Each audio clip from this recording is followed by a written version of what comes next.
ஸ்ரீராம் 2-3 விஷயங்கள் இருக்கு. 6000 நாங்க கரெக்டா கொடுத்துட்டோம். களத்துல எல்லாருமே இருந்தாங்க, நீங்க பாத்தீங்க. பிரதமர் பேசுறாரு, நிர்மலா சீதாராமன் பேசுறாங்க. ஆனா பாருங்க, குஜராத்துக்கு உடனடியா 1000 கோடி போகுது, உத்தராகண்ட்ல ஒரு லேண்ட்ஸ்லைடுலாம் எவ்வளவு போகுது, இங்க மட்டும் வரல அப்படின்றதுதான் தமிழ்தாசனுடைய வாதமா இருக்கு. உங்க கருத்து?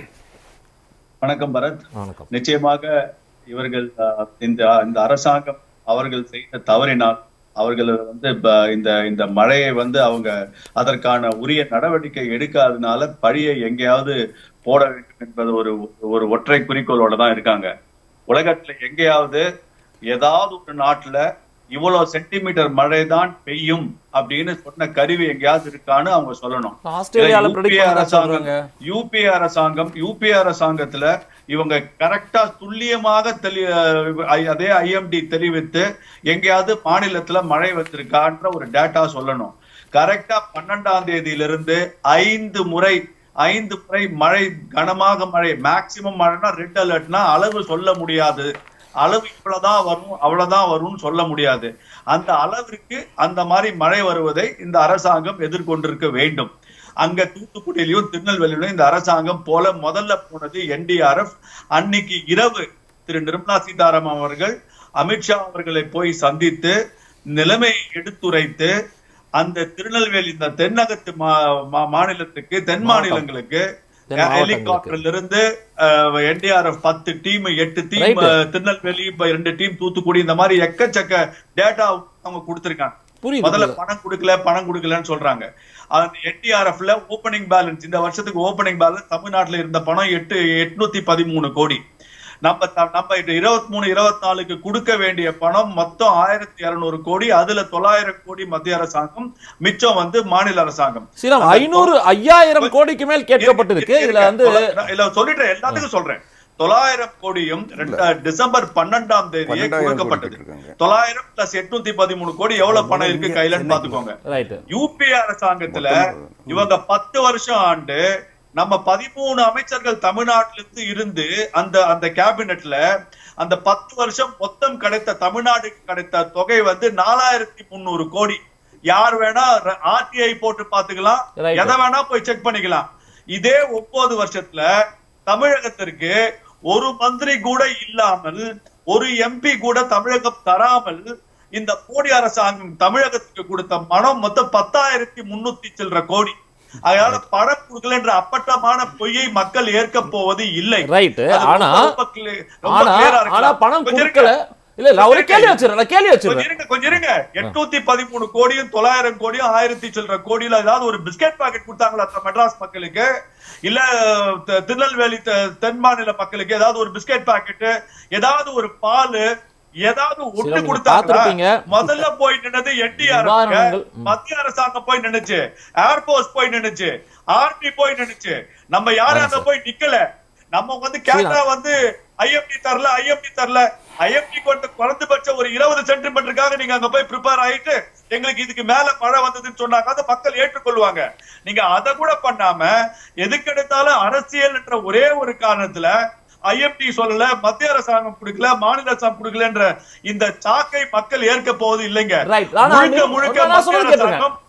முழுக்க மத்திய அரசாங்கம் ப்ரோஆக்டிவா தமிழக மக்களுக்கு உங்கள் பாராட்டுகளையோ இல்ல இந்த மாநில அரசாங்கத்தின் ஒரு நற்சான்றது இருக்கோ பண்ணாம தமிழக மக்களுக்கு ப்ரோஆக்டிவா பண்ணது இந்த மோடி அரசாங்கம், நிர்மலா சீதாராமன் அவர்கள். நிர்மலா சீதாராமன் சொல்றீங்க, ஆனா அதே பிரஸ் கான்ஃபரன்ஸ்ல அவங்க பேசியது சில அரசியல் காழ்ப்புணர்ச்சியோடு பேசக்கூடிய கருத்துக்கள், இதெல்லாம் தவிர்த்து இருக்கலாம். கொடுக்கல, இது என்ன ஆச்சு, இப்படி பேசியிருக்கணும். அதை தாண்டி ஒரு அரசியல் மேடை மாதிரி பேசினாங்கன்றது ஒரு பெரிய குற்றச்சாட்டா இருக்குல்ல? எந்த பாயிண்ட்ல அவங்க அரசியல் பேசிட்டாங்க? எந்த கேள்விகள் கேட்டதோ அந்த கேள்விகளுக்கு பதில் சொல்லப்பட்டது.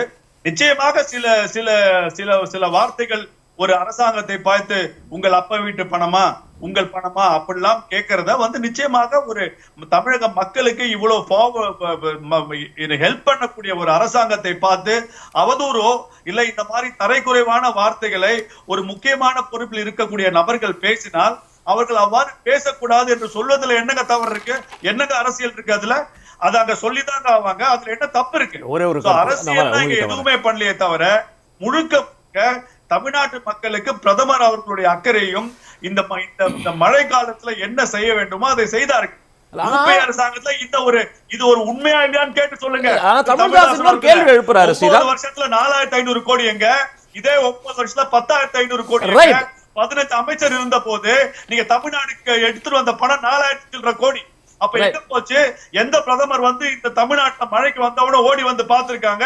அதுக்கு எல்லாத்துக்கும் அவர் பதில் சொல்லுங்க. ரைட், நான் கேள்விக்கு பதில் வாங்குறேன். அது கூட ஒரே ஒரு கேள்வி வச்சிடுறேன். ஆனா இதே இடத்துல ஒரு குஜராத் அப்படின்னும் பொழுது அங்க 1000 கோடி கொடுக்கப்பட்டது அப்படின்ற குற்றச்சாட்டை அவங்க வைக்கிறாங்க. அங்க உடனடியா கொடுக்கப்படுகிறது. பாஜக ஆளுகின்ற மாநிலத்துல ஒரு இடம், பாஜக அல்லாத மாநிலத்துல ஒரு அமௌண்டா அப்படின்றத ஒரு கேள்வியா இருக்கு. Very good. இதுக்கு முன்னாடி 2015ல 2017ல 2019ல 2020ல மூணு வெள்ளம், ஒரு வறட்சி. இந்த 4 வாட்டி அந்த மாநில அரசாங்கம் பணம் கோரியும் மத்திய அரசாங்கம் கொடுக்கல. ஒரு வாட்டி அவங்க கேட்ட போது அவங்க கேட்டது 19,000 கோடி, கொடுத்தது 400 சில்லற கோடி. அவ்வளவுதானே தவிர 2021 அவங்க 1000 கோடி கொடுத்திருக்காங்க. உங்களுக்கு தமிழ்நாடுக்கு 900 கோடி கொடுத்திருக்காங்க. அந்த மழையோட வீரியமும் தமிழ்நாடோட வீரியமும் நம்ம டிஃபரன்ஸ் நமக்கு என்னன்னு தெரியாது. ஒரு பெருசா வந்து அங்க 3000 கோடி கொடுத்துட்டு தமிழ்நாடுக்கு வெறும் 1000 கோடி கொடுத்தா நாமே அதை கேள்வி கேட்போம். என்னங்க G20 மாநாடு நடத்துறேன்னு சொல்லி அவ்வளவு 4000 கோடி செலவழிச்ச இடத்துல தண்ணி முதந்துச்சு. பாராளுமன்றத்துல பல இடங்கள்ல இன்னமும் வந்து மழைக்கான விஷயங்கள் பிரச்சனைகளா தான் இருக்கு. நீங்க அங்கேயே தலைநகர்லயே அப்படி இருக்கும்போது தொடர்ந்து மழை பெய்யக்கூடிய இடம் முன்னெச்சரிக்கை நடக்கு, நாங்க இவ்வளவு எடுத்திருக்கோம், எங்களை குறை சொல்லாமா அப்படின்றாரு. 4000 கோடி ஸ்டாம் வாட்டர் ட்ரெயினுக்கு மட்டும் செலவழிக்கிறீங்க. 4000 கோடி அந்த அந்த எல்லா பில்டிங் அதெல்லாம் தான் கட்டினாங்களே தவிர வெறும் 4000 கோடி நாங்க வந்து ஸ்டாம் வாட்டர் ட்ரெயின் கட்டிட்டோம், 95% முடிச்சு போச்சு, மக்கள் ஆனந்த கண்ணீர் வெள்ளத்துல வேணா மதப்பாங்களே தவிர மழை தண்ணியில விதக்க மாட்டவங்களா எங்கேயுமே சொல்லியங்க.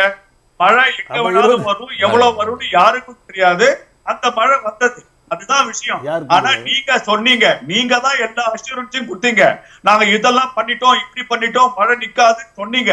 நீங்க சொன்னதுக்கும் நீங்க செஞ்சதுக்கும் என்ன டிஃபரன்ஸ் தான் கேக்குறோம். அதே மாதிரி டிசாஸ்டர் மேனேஜ்மெண்ட்டுக்கு இந்த 23-24 மத்திய அரசாங்கம் அலோகேட் பண்ண பட்ஜெட் 7,050 கோடி, 180 கோடி. அதாவது இந்தியாவில் இருக்கிற எல்லா மாநிலத்திற்கும் சேர்த்து அவங்க கொடுத்த தொகை இந்த டிசாஸ்டர் மேனேஜ்மெண்ட் 7,150 கோடி. 22, 23, 24 அது கிட்டத்தட்ட 23% அதிகம் போன வருஷத்தோட. மொத்தமே 7,150 கோடிய தமிழ்நாடு மட்டும் 5,000 கோடி கேட்டா எப்படி கொடுப்பாங்க? இங்க இருக்கிற பாதிப்புகளை வச்சுதான் அவங்க கேக்குறாங்க. அவங்க வேற எதுக்கு கேட்கல. சொன்னீங்க, கரெக்டா சொன்னீங்க. எமர்ஜென்சியா 900 கோடி உங்க கையில இருந்த 813 கோடி எல்லாம் மிச்ச மாநிலத்துல கூட இல்ல. அந்த பணத்தை சேர்த்தீங்கன்னா 1,500 கோடி. இதை வச்சு நீங்க முதல்ல மேனேஜ் பண்ணணும். அதுக்கப்புறம் மத்திய அரசாங்கத்தோட குழு வரும். நீங்க சொன்ன மாதிரி இப்ப நிதி அமைச்சர் வர போறாங்க. ஆமாங்க, பாதிக்கப்பட்டது. ஏங்க நீங்க போய் உங்க யூபி அரசாங்கம் தமிழ்தாசனை கேளுங்க, 10 லட்சம் கோடி இல்ல சார். அப்படியே ஆவேசமா மக்கள் வந்து தவிக்கிறாங்க. இவங்க என்ன ஆக்ரோஷமா பேசுறாங்க. கேட்காது வர ராஜா வர நான் பேசுறேன். தமிழ்தாசன் போய் கேளுங்க, 10 லட்சம் கோடி ஏன் கொடுத்தீங்க, இங்க வந்து கேட்காதீங்க. அதனால இன்னைக்கு பினான்ஸ் மினிஸ்டர் வந்து தமிழ்நாட்டுக்கு வந்து இங்க என்ன நடந்திருக்குன்றத அசஸ் பண்ணி நிச்சயமாக பணம் தேவைப்பட்டால் கொடுக்கப்படும். வழங்கப்படும் நம்புறீங்க. இதே ஓட்டுட்டு இருக்காங்க. அப்புறம் எதுக்கு 32,000 கோடிக்கு தமிழ்நாட்டுல இடம் கொடுத்தீங்க? தமிழ்தாசனை போய் கேளுங்க. நன்றி ஸ்ரீராம், நன்றி. ஏன் வாய மூடிட்டு இருக்கீங்க? ஏர்போர்ட் கட்டாதீங்க, அதானி போய் நில்லுங்க. அவர் பேர் என்னங்க? என்ன ராஜா? அவரை போய் நிக்க சொல்லுங்க. அதானிங்க ஏர்போர்ட் கட்டதான் போய். ரைட் ஸ்ரீராம், நன்றி ஸ்ரீராம். இறுதி கருத்து சுருக்கமா. இறுதி கருத்து, தமிழ்தாசன் அவர்கள் யூபிக்கு 16,000 நம்பர் எந்த கேட்டாருன்னு தெரியாது. 2023-24 யூபிக்கு அமௌண்ட் 812 கோடி. உண்மையான தரவுகளை சொல்லணும், உண்மையான நம்பர்களை சொல்லணும். நிச்சயமாக தமிழக மக்களை இங்க ஆளக்கூடிய அரசாங்கத்தோட அக்கறையா மத்திய அரசாங்கம் நிச்சயமாக தமிழக மக்களை காக்கும், தமிழக மக்களுக்கு உறுதுணையா இருக்கும். தமிழக மக்களுக்கு எப்பவும் பிரதமர் இருக்கக்கூடிய அரசாங்கத்தோட பெட்டரா பண்ணுவார்ன்றது இறுதி கருத்து.